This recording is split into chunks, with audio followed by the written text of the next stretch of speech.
പദാർത്ഥങ്ങൾ അവിഭാജ്യ കണങ്ങളാൽ നിർമ്മിതമാണെന്ന് എന്ന ആശയം മുന്നോട്ട് വെച്ച തത്വചിന്തകനാണ് ലൂക്രീഷ്യസ്. പദാർത്ഥങ്ങൾ കണങ്ങളാൽ നിർമ്മിതമാണെന്ന് പ്രസ്താവിച്ച ഭാരതീയനാണ് കണ്ണാദ മുനി. ആറ്റത്തിനെ അണു എന്ന് വിശേഷിപ്പിച്ചത് കണ്ണാദ മുനിയാണ്. പരമാണു സിദ്ധാന്തം അവതരിപ്പിച്ച ആദ്യ ഭാരതീയ ഋഷിവര്യനാണ് കണ്ണാദ മുനി. വൈശേഷിക സൂത്രം എന്ന ഗ്രന്ഥം രചിച്ചത് കണ്ണാദ മുനിയാണ്.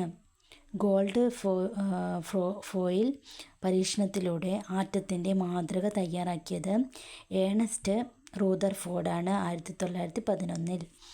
1908 രസതന്ത്രത്തിൽ നോബൽ സമ്മാനം ലഭിച്ച ശാസ്ത്രജ്ഞനാണ് ഏണസ്റ്റ് റൂദർഫോർഡ്. റൂദർഫോർഡിൻ്റെ ആറ്റമാതൃകയ്ക്ക് കൂടുതൽ വ്യക്തമായ വിശദീകരണം നൽകിയ ശാസ്ത്രജ്ഞനാണ് നീൽസ് ബോർ.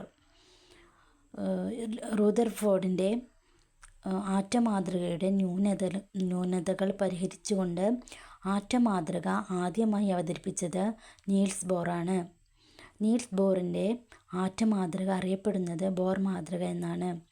ബോർ ആറ്റമാതൃക അനുസരിച്ച് ഇലക്ട്രോണുകളുടെ സഞ്ചാരപാതയെ അറിയപ്പെടുന്നത് ഓർബിറ്റ് എന്നാണ്. ഇനി നീൽ ബോറിൻ്റെ ആറ്റമാതൃകയിലെ പ്രധാനപ്പെട്ട ആശയങ്ങൾ എന്തൊക്കെയാണെന്ന് നോക്കാം. ആറ്റത്തിൽ ന്യൂക്ലിയസിന് ചുറ്റും ഇലക്ട്രോണുകൾ പ്രദക്ഷിണം ചെയ്യുന്നത് നിശ്ചിത ഓർബിറ്റുകൾ അഥവാ ഷെൽ ആണെന്നാണ് അതിൽ പറയുന്നത്. ഓരോ ഷെല്ലിൻ്റെയും ഇലക്ട്രോണുകൾക്ക് ഒരു നിശ്ചിത ഊർജ്ജമുണ്ട്. അതിനാൽ ഷെല്ലുകളെ ഊർജ്ജ നിലകൾ എന്ന് പറയുന്നു, എനർജി ലെവൽസ്. ഒരു നിശ്ചിത ഷെല്ലിൽ പ്രദക്ഷിണം ചെയ്യുന്നിടത്തോളം കാലം ഇലക്ട്രോണുകൾക്ക് ഊർജ്ജം കൂടുകയോ കുറയുകയോ ചെയ്യുന്നില്ല. ന്യൂക്ലിയസിൽ നിന്ന് അകലും തോറും ഷെല്ലുകളുടെ ഊർജ്ജം കൂടുന്നു. ഷെല്ലുകൾക്ക് ന്യൂക്ലിയസിൽ നിന്ന് തുടങ്ങി 1, 2, 3, 4 എന്ന് നമ്പർ നൽകിയോ KL, MN എന്നീ പേര് നൽകിയോ സൂചിപ്പിക്കാവുന്നതാണ്.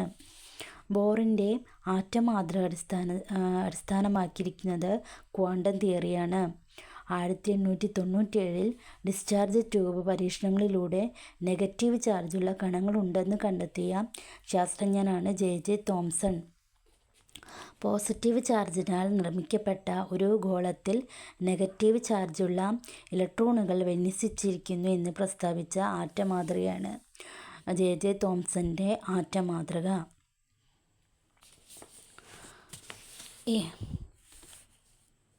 ഇലക്ട്രോണിൻ്റെ മാസും ഇലക്ട്രിക്കൽ ചാർജും തമ്മിലുള്ള അനുപാതം കണ്ടെത്തിയത് J.J. തോംസനാണ് cathode ray പരീക്ഷണത്തിലൂടെ. വക്രപാതയിൽ ചലിച്ചുകൊണ്ടിരിക്കുന്ന ചാർജുള്ള കണങ്ങൾ നിരന്തരം വികിരണോർജ്ജം ഉത്സർജിക്കുന്നു എന്ന് കണ്ടെത്തിയത് ജെയിംസ് ക്ലാർക്ക് മാക്സ്വെല്ലാണ്. ഇനി അടുത്ത ക്ലാസ്സിൽ പഠിക്കാം.